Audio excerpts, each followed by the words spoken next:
Hi people, welcome back to my channel. I hope सब लोग बढ़िया होंगे। तो आज का हमारा topic stress management psychology honours का जो सेक पेपर है वहाँ से है, यूनिट 1 पार्ट 9। तो हमने लास्ट वीडियो में देखा था कि कैसे हैंसेल ने बुक दी है द स्ट्रेस ऑफ लाइफ 1976 में। एंड उस बुक में उन्होंने अपनी एक रिसर्च डिस्क्राइब की है जो ये बोलती है कि फिजियोलॉजिकल रिस्पॉन्सेज जो हमारी बॉडी में हो रहे हैं स्ट्रेस के प्रति या स्ट्रेस की वजह से, जिस तरीके से हमारी बॉडी में चेंजेस या हमारी बॉडी कैसे रिएक्ट और रिस्पॉन्स कर रही है उन चेंजेस के प्रति, उन फिजियोलॉजिकल रिस्पॉन्सेज से लेकर क्रॉनिक स्ट्रेस तक, यानी कि जो बहुत लंबे टाइम तक स्ट्रेस चल रहा है वो, और उसका क्या रिलेशनशिप है डिसीज़ के साथ, किसी ना किसी बीमारी के डेवलपमेंट के साथ, या वो हमें कितना बेसिकली वल्नरेबल बना देता है, कितना हमें ख़तरे में या रिस्क में डाल देता है कि हम उसके बाद कोई डिज़ीज़ डेवलप कर सकें। ऐसा उन्होंने बोला है कि अगर मुझे फिजियोलॉजिकल रिस्पॉन्सेज समझने हैं तो मुझे क्रॉनिक स्ट्रेस देखना पड़ेगा और उसका रिलेशनशिप क्या था डिजीज़ के साथ वो देखना पड़ेगा, और बॉडी ने उसके प्रति भी कैसे रिएक्ट किया, उस टाइम पे भी क्या फिजियोलॉजिकल रिस्पॉन्सेज आए वो मुझे पता होने चाहिए। एंड ये हम डिज़ीज़ का तो देखेंगे प्लस डिसईज़ का भी देखेंगे, यानी कि वो टाइम जब पर्सन अनकम्फर्टेबल था और वहाँ पे ईज़ का या कंफर्टेबिलिटी का लैकनेस था।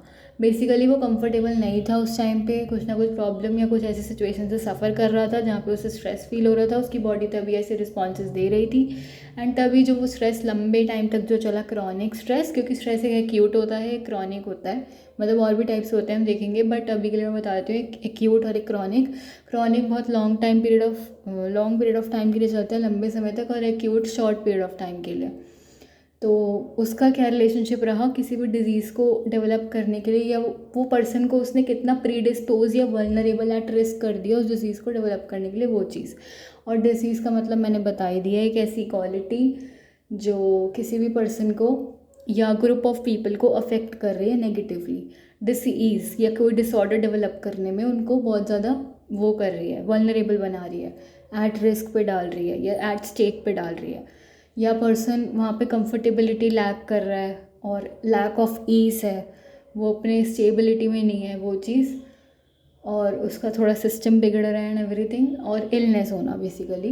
देन अभी अगर हम वर्ड स्ट्रेस की बात करें तो अभी वर्ड स्ट्रेस को हम यूज़ करते हैं डिस्क्राइब करने के लिए एक लेवल ऑफ टेंशन जो लोग फील कर रहे हैं अपने दिमाग पे, जो उन्हें दबाव फील हो रहा है और अपनी बॉडी पर, अपनी आत्मा पर, जो बेसिकली उनकी जॉब से डिमांड आ रही है वो उसे फुलफ़िल नहीं कर पा रही है, सेटिस्फाई नहीं है अपने काम के साथ, या अपने रिलेशनशिप्स में वो इतना सेटिस्फाइड नहीं है, खुश नहीं है उस वजह से।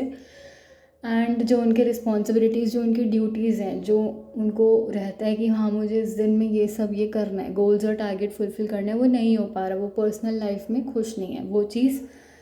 तो ऐसे हम स्ट्रेस को डिफ़ाइन करते हैं। एंड देन कुछ लोगों के लिए, अगर मैं ऑडली बात करूँ, तो कुछ लोगों के लिए स्ट्रेस का मतलब क्या है कि वो एक स्टेटस सिंबल है जो उनके सेल्फ इस्टीम से जुड़ा हुआ है, और वो ये बताता है कि वो खुद पे कितना ट्रस्ट करते हैं, उनका खुद पे कितना कॉन्फिडेंस है, वो खुद अपने हिसाब से, अगर वो अपने ऊपर भरोसा रखते हैं तो कितना चीज़ों को वो अपने कंट्रोल में कर सकते हैं।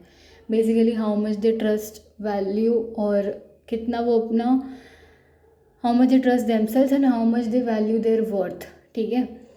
देन रिलैक्सेशन जो है वो आगे जाके ट्रांसफॉर्म हो जाती है, बदल जाती है, ऐसा हैंसेल के रिसर्च पेपर का ये सारा जो मैं बता रही हूँ, उन्होंने बोला है सब कि रिलैक्सेशन जो है वो ट्रांसफॉर्म हो रही है, चेंज हो रही है, जो कि एक अमेरिकन वैल्यू हमने बताया था पुरानी वीडियो में, मैंने इससे लास्ट वीडियो में बताया था कि अमेरिकन वैल्यू से वो चेंज हो रही है लग्जरी में, जो जिसके लिए सब लोग टाइम नहीं निकाल पाते हैं अपने डेली हेक्टिक शेड्यूल से या डेली लाइफ से। ठीक है। वही जैसे मैंने बोला था कि not everybody can afford it, और हर कोई नहीं होता ऐसा कि जो अपने काम से छुट्टी ले या थोड़ा टाइम का वेकेशन ले अपनी बॉडी को या माइंड को, सोल को रेस्ट देने के लिए और रिलैक्स करने के लिए।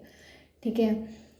तो अभी के लिए तो इतना ही। आई होप समझ में आ गया होगा, और कुछ भी समझ में नहीं आया हो तो मुझसे बेझिझक पूछने का कष्ट उठाएं। And thank you so so much अपना कीमती टाइम निकाल कर कीमती वीडियो देखने के लिए। एंड कीप सपोर्टिंग जिज्ञासा Jaggu for more videos. Thank you.